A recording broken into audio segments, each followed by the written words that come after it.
जय हिंद दोस्तों।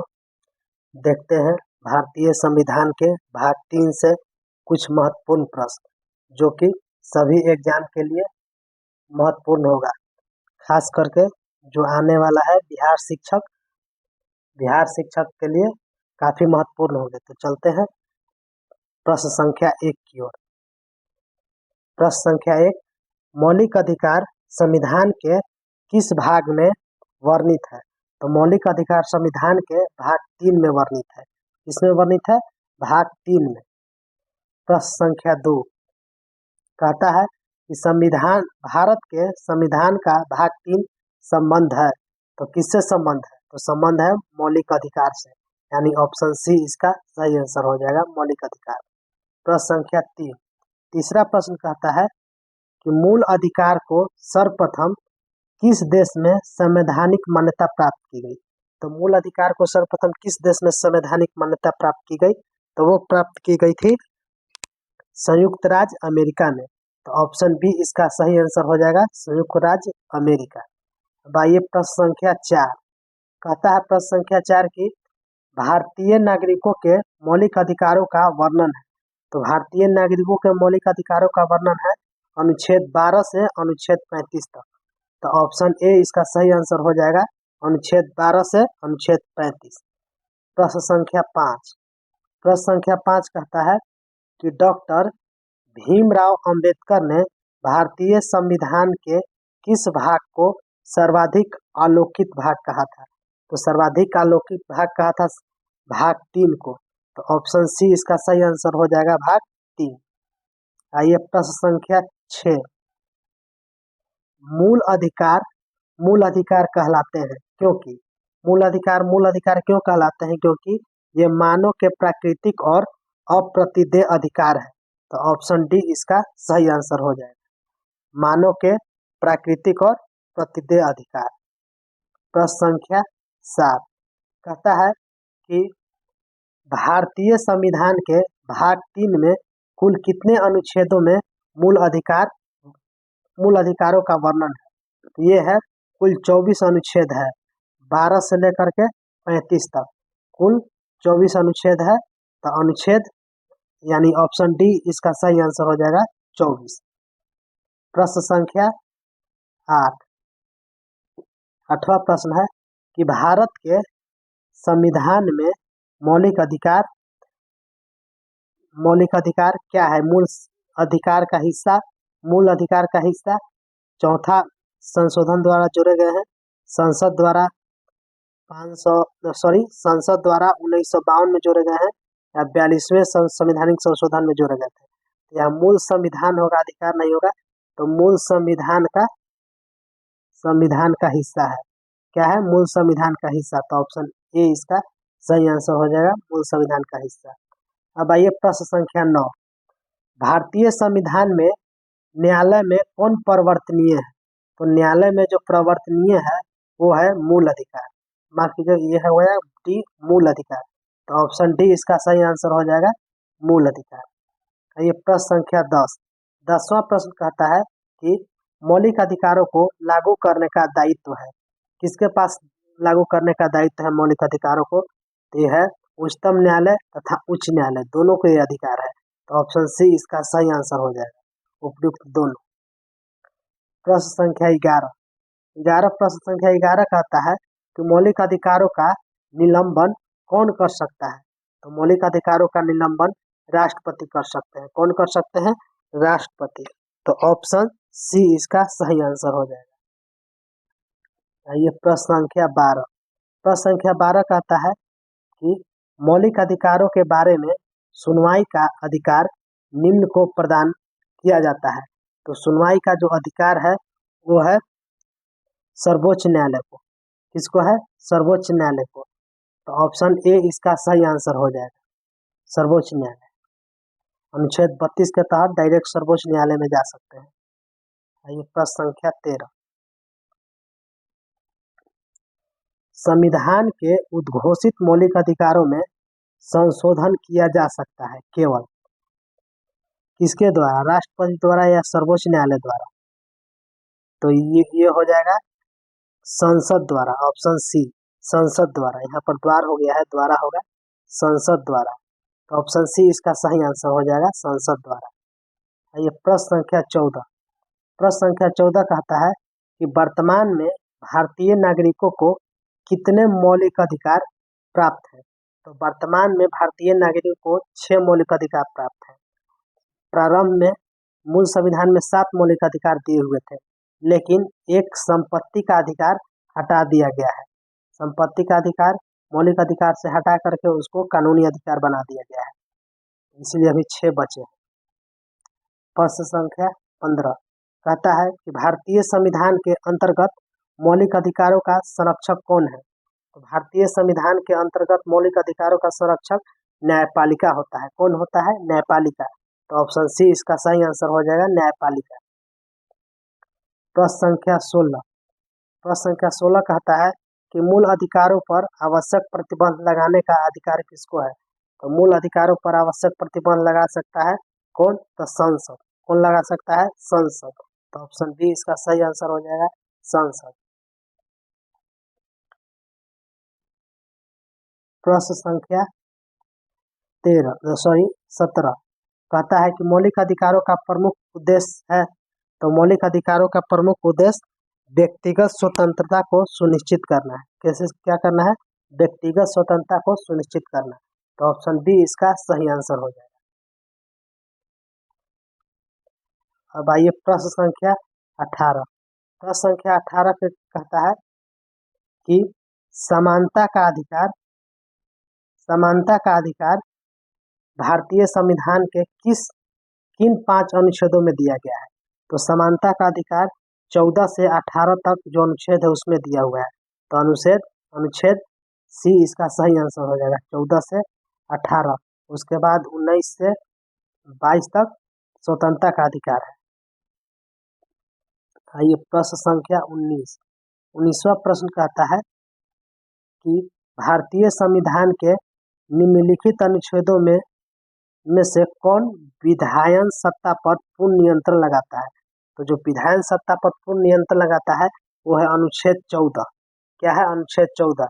इसमें समानता का अधिकार दिया हुआ है, विधि के समक्ष संरक्षण। तो ऑप्शन ए इसका सही आंसर हो जाएगा। 20वां प्रश्न कहता है कि भारतीय संविधान का कौन सा अनुच्छेद छुआछूत उन्मूलन से संबंधित है। छुआछूत उन्मूलन से संबंधित है। तो ये है अनुच्छेद 17। अस्पृश्यता का अंत या छुआछूत उन्मूलन से संबंधित है अनुच्छेद 17। तो ऑप्शन सी इसका आंसर हो जाएगा, अनुच्छेद 17। प्रश्न संख्या 21वां प्रश्न कहता है कि समानता का अधिकार भारतीयों के लिए सुनिश्चित कराता है। तो समानता का अधिकार भारतीयों के लिए सुनिश्चित कराता है यानी करता है। तो धार्मिक समानता, आर्थिक समानता और सामाजिक समानता, ये तीनों करता है, इसीलिए उपर्युक्त सभी। आइए प्रश्न संख्या 22वां प्रश्न कहता है कि निम्नलिखित अनुच्छेदों में कौन भिन्न वर्ग से आता है।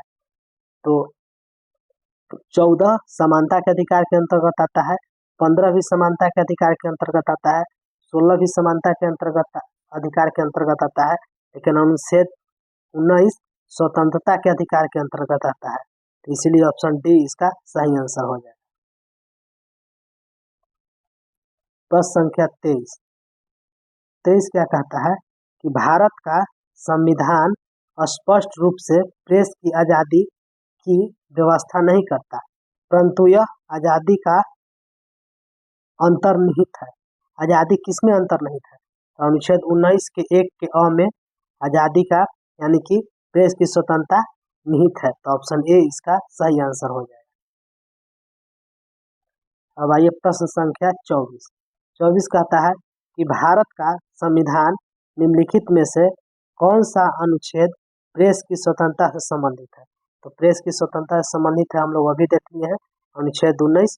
तो ऑप्शन ए इसका सही आंसर हो जाएगा, अनुच्छेद 19। प्रश्न संख्या 25 प्रेस की स्वतंत्रता किस अधिकार में निहित है। तो प्रेस की स्वतंत्रता भाषण की स्वतंत्रता में निहित है। किसके में निहित है? भाषण की स्वतंत्रता में। तो ऑप्शन बी इसका सही आंसर हो जाएगा, भाषण की स्वतंत्रता। अब आइए प्रश्न संख्या 26, निम्नलिखित में से कौन मौलिक अधिकार नहीं है?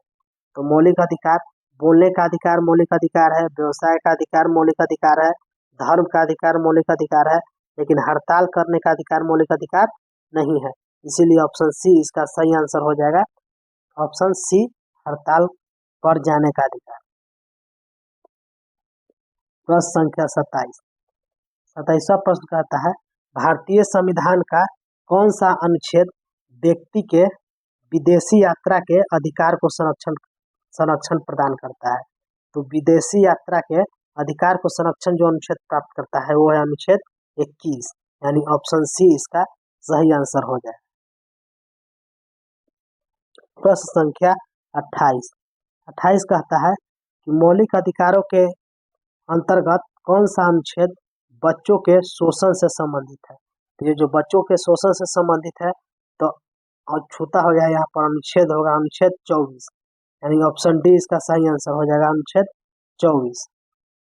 अब आइए प्रश्न संख्या 29वां प्रश्न कहता है कि कारखानों अथवा खानों में कोई व्यक्ति नियुक्त नहीं किया जा सकता जब तक उसकी आयु कम से कम कितना नहीं हो, यानी कि 14 वर्ष से जब तक अधिक हो नहीं होता तब तक कारखानों और खानों में किसी भी व्यक्ति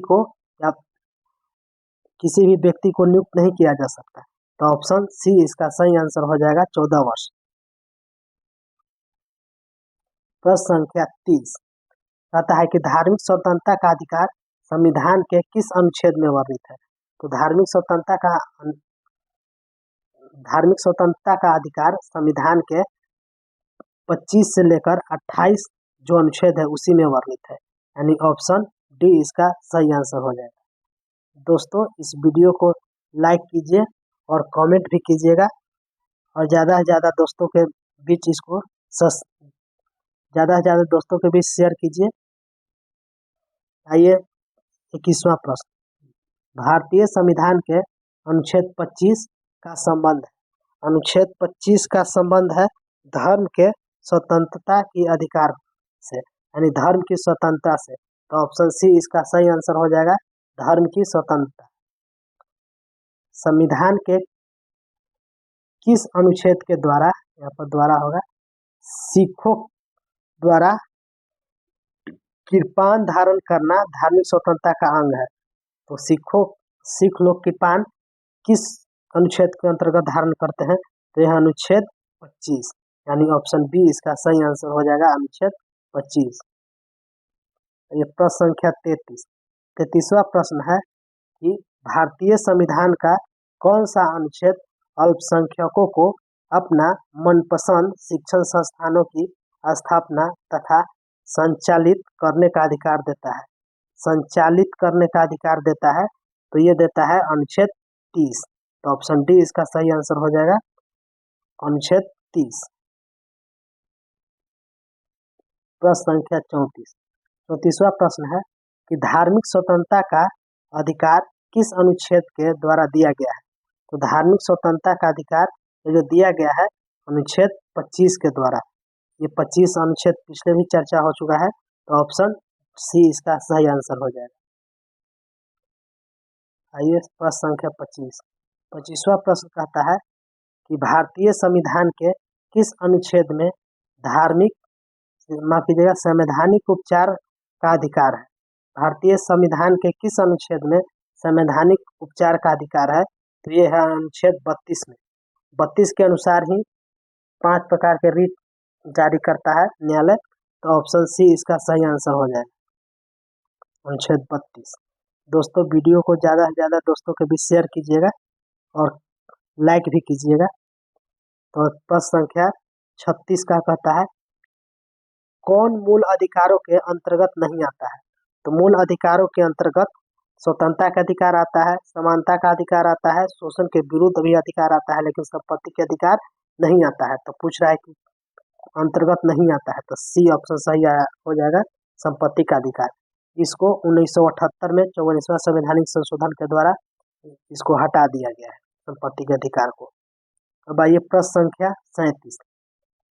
प्रश्न संख्या 37 कहता है कि संपत्ति के मौलिक अधिकार को कब समाप्त किया गया।